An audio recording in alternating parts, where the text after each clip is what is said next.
दोस्तों नमस्कार, हमारे साथ हैं निर्दलीय विधायक उमेश कुमार शर्मा जी एवं वरिष्ठ पत्रकार भी हैं। सर, आज अंतर्राष्ट्रीय योग दिवस के उपलक्ष्य में आप दुर्गा कॉलोनी में उपस्थित हैं। आज का कार्यक्रम कैसा रहा? कार्यक्रम बहुत अच्छा रहा। छोटे छोटे बच्चे हैं, आप देखिए 5 साल से लेके 15 साल तक के बच्चे आपको यहाँ दिख जाएंगे, युवा भी हैं। और पीछे की पंक्ति में आप देखिए हमारी मातृशक्ति भी है, अग्रिम पंक्ति में भी हमारी मातृशक्ति है, पीछे हमारे बुजुर्ग हैं, सभी लोग यहाँ मौजूद हैं। और उत्साह देखकर प्रेरणा मिलती है सभी को। और मैं खुद करता रहता हूँ कभी कभी जब मुझे समय मिलता है योगा करने का। तो आज इनको देख के मुझे दोबारा से मुझे प्रेरणा मिली है कि जारी रखना चाहिए। और स्वस्थ शरीर में ही स्वस्थ मस्तिष्क का, मन का निवास होता है। योगा को अपने जीवन का योग की बात करें सर, योग तो अपने भारत की धरोहर रही है और भारत के ऋषि मुनियों ने इसे जो उपजा है ये, और फिर धीरे धीरे करके अंतर्राष्ट्रीय धरोहर बन गई है। तो इसको पाठ्यक्रम में मैंडेटरी करने के लिए भी आपके बारे में क्या कहना है? होना चाहिए, क्यों नहीं होना चाहिए। जब हम हर तरीके के विषय को अपने पाठ्यक्रम में शामिल करते हैं तो योग, जब दुनिया में अंतर्राष्ट्रीय घोषित कर दिया गया है, योगा डे है, तो उस पर एक योगा का सिलेबस में लेने से क्या दिक्कत है? कोई दिक्कत नहीं होनी चाहिए।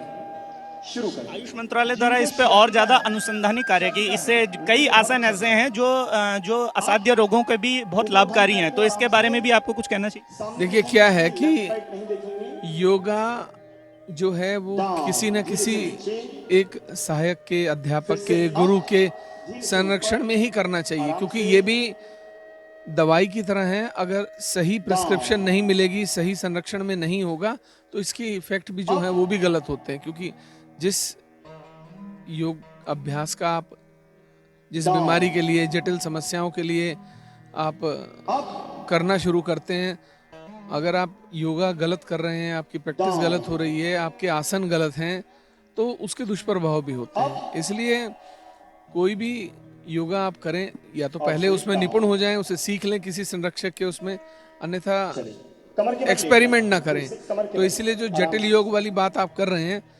किताबों से पढ़कर जटिल योग आप नहीं सीख सकते। कुमार शर्मा और विधायक खानपुर, तो इसके बारे में आप क्या कहना चाहेंगे? आज का कार्यक्रम कैसा रहा और क्या क्या आपकी तैयारी? आज का कार्यक्रम काफ़ी सफल रहा, और जैसा कि हमने सोचा था कि जब बच्चों को हम ज़्यादा से ज़्यादा प्रोत्साहन दें, कॉलोनी के लोगों को ये योग के प्रति ज़्यादा से ज़्यादा जागरूक करने की कोशिश करें, और कुछ इसमें कॉलोनी की एकता का भी एक वो संचार होता है। तो इसलिए मैं इस कार्यक्रम को बहुत सफल मानूंगा, और विधायक जी का बहुत बहुत आभार व्यक्त करूंगा कि वो हमें अपने कीमती समय निकाल के हमारे लिए आए और हमें अपना समय दिया। धन्यवाद। दोनों हथेलियों को आपस में रख कर हमारे साथ है सुबोध सिंह नेगी, नवनिर्वाचित दुर्गा कॉलोनी विकास समिति के उपाध्यक्ष का आपने पद लिया है। एक बार कैमरे के लिए अपना इंट्रोडक्शन दीजिए। मैं सुबोध नेगी, उपाध्यक्ष दुर्गा कॉलोनी विकास समिति। आज जो कार्यक्रम रहा है सुबोध भाई, आपका लगातार एक तो साउंड का आपका काम है, और साउंड से संबंधित जितने भी हमारे कार्यक्रम होते हैं उसके लिए निःशुल्क करते हैं, पूरे इवेंट मैनेजमेंट और वेडिंग प्लानर है। ठीक है, तो उसके लिए निःशुल्क आपका लगातार सहयोग रहता है, और इसके लिए हम बहुत ही आपके सहयोग के लिए धन्यवाद करते हैं। और आज का कार्यक्रम कैसा रहा यार? बहुत बढ़िया रहा, सभी का सहयोग रहा, अध्यक्ष जी, उपाध्यक्ष जी और पूरा महिलाओं का, और राहुल जो कोचिंग कर रहा था यहाँ, उसका भी अच्छा सहयोग रहा, और हमारे बुजुर्गों का, महिलाओं का, बच्चों का, सबका सहयोग रहा।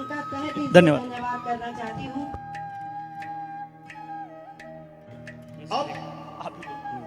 जो हमारे खासकर कॉलोनी भूतपूर्व सैनिकों की कॉलोनी, इस तरह के कार्यक्रम लगातार हमारे होते रहते हैं, जो हमारे में एक तो एकता भी बढ़ाते हैं और दूसरा एक हमारे स्वास्थ्य के प्रति भी लाभदायक है। जैसे आज अंतर्राष्ट्रीय योग दिवस है, तो आप क्या कहना चाहेंगे? सबसे पहले तो आपका धन्यवाद जो आपने यहाँ पे हमारा उत्साह बढ़ाया।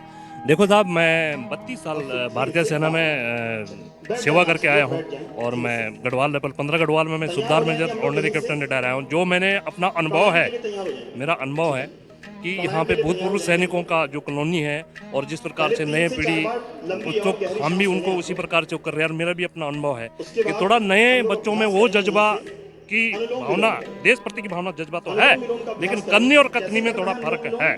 तो थोड़ा सा ये इससे मायूस ना हो कि जो ये आया है, इससे मायूस ना हो। कुछ लोग परमानेंट भी रखे जाएंगे, कुछ लोगों को मतलब भेजा जाएगा, लेकिन लेके आसाम राइफल, सीआरपीएफ में प्राथमिकता दी गई है, सीआईएसएफ में प्राथमिकता दी गई है।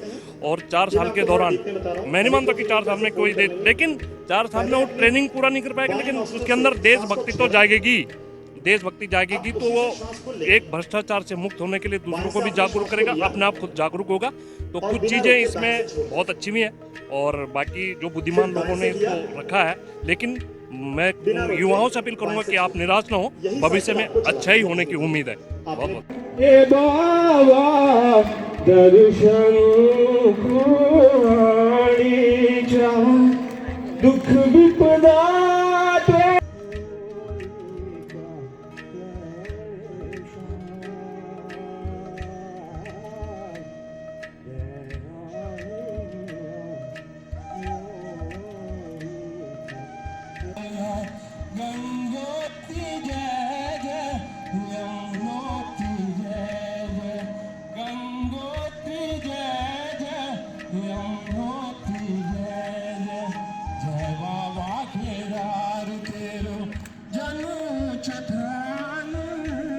आज जो दुर्गा कॉलोनी में कार्यक्रम हुआ है, खासकर जो आपका ये प्राइज डिस्ट्रीब्यूशन रहा है पेंटिंग का, इसके बारे में थोड़ा बताइए। ये बेसिकली एक पेंटिंग कंपटीशन था, क्योंकि हमारे जो कोचिंग है उसमें हम छोटे बच्चों को लेते हैं, वहाँ पर हम पढ़ाई के साथ बच्चों को स्किल डेवलप करवाते हैं। तो एक पेंटिंग कंपटीशन करवाया था रिंकू एंड टीम ने, उसको लेके मतलब कम से कम 70-80 बच्चों ने पार्टिसिपेट किया था, जिसमें से हमने बेस्ट 3 को यहाँ पर शॉर्टलिस्ट किया है। अच्छा, जो आज का योग दिवस रहा है, अंतर्राष्ट्रीय योग दिवस, इसके उपलक्ष्य में कॉलोनी में जो कार्यक्रम रहा है, छोटे छोटे बच्चों को योग के बारे में जानकारी दी गई है, तो आपको इसके बारे में क्या कहना है? ये देखिए बिल्कुल सही है, जैसे कि हम लोगों ने सब लोगों ने अपने पहाड़ वगैरह छोड़ दिए, हम लोग मल्टी टाउन्स में आ गए हैं। तो टाउन्स में आने के बाद क्या होता है, हम लोग अपनी हेल्थ का ध्यान नहीं रख पाते। तो बच्चों को अगर छोटी एज से अवेयर किया जाएगा कि भाई योग के ये बेनिफिट्स हैं, तो एट बहुत लेटर एज में उनको बहुत सारे डिजीज जैसे हार्ट डिजीज हो गई, ब्लड प्रेशर हो गई, ऐसे बेसिक डिजीजेज जिनसे हम बच्चों को बचा सकते हैं। और जो हमारा हॉस्पिटल्स है उनके ऊपर भी लोड अल्टीमेटली कम होगा, बच्चे अवेयर होंगे अपनी हेल्थ को लेके। तो काफ़ी अच्छा प्रोग्राम रहा, बच्चों को काफ़ी अवेयरनेस मिली यहाँ पर। चैनल के लिए अपना इंट्रोडक्शन दे दीजिए। My self Rahul Rawat, I am the को फाउंडर ऑफ टीम एडुटेक। और इस तरह से श्वास लंबी गहरी ली और छोड़ते हुए ऐसे हमिंग साउंड। हमारे साथ दुर्गा कॉलोनी की एक जागरूक महिला, मैम एक तो अपना नाम बता दीजिए। मेरा नाम सुमन रौतेला, महिला अध्यक्ष, जिला मीडिया प्रभारी, महिला मोर्चा। आज की बात करें, जो आज हमारा कार्यक्रम हुआ है योग से संबंधित, और योग से संबंधित खासकर महिलाएं तो शुरुआत से ही इस बारे में, योग के बारे में बहुत ही ज़्यादा एक जैसे कहते हैं प्रभावित रहती हैं, लेकिन छोटे बच्चों को भी आज कॉलोनी में बताया गया है, सिखाया गया है। तो इसके बारे में आपका क्या कहना है? मेरा ये कहना है कि बच्चों में भी एक नई प्रेरणा मिलती है उनको भी, और आगे अपने स्वास्थ्य के प्रति जागरूक रहती हैं। और मैं चाहती हूँ कि आगे हमारी कॉलोनी में ऐसे ही योगा चलता रहे। बहुत कुछ सीखने को मिला हमें इससे। कॉलोनी में इस तरह के जो कार्यक्रम होते हैं, जो ये एक तरह से भाईचारा प्रेम बढ़ाते हैं और जो एकता भी बढ़ाते हैं कॉलोनी के, इस तरह के कार्यक्रम जो लगातार अमर सिंह बिष्ट जी की अध्यक्षता में होते आ रहे हैं, और कॉलोनी एक नई दिशा में आ रही है, और लगातार विधायक जी भी शिरकत करते रहते हैं हमारे कार्यक्रमों में, लगातार आगे उसकी शोभा बढ़ाते रहते हैं। इसके बारे में आपका क्या कहना है? इसके बारे में ये कहना चाहती हूँ कि हमारे जो अमर सिंह अध्यक्ष जी हैं, वो हमारे एक युवा हैं और हमें सबको उसका साथ देना चाहिए। और उन्होंने जब भी किया है, लॉकडाउन जैसे हमारे ऐसे दुखद की समय में भी उन्होंने सबको साथ लेकर काम किया है। इसके लिए मैं उनके लिए क्लैपिंग करना चाहती हूँ। और हमारी कॉलोनी में बहुत अच्छे अच्छे काम हो रहे हैं उनकी अध्यक्षता में। धन्यवाद।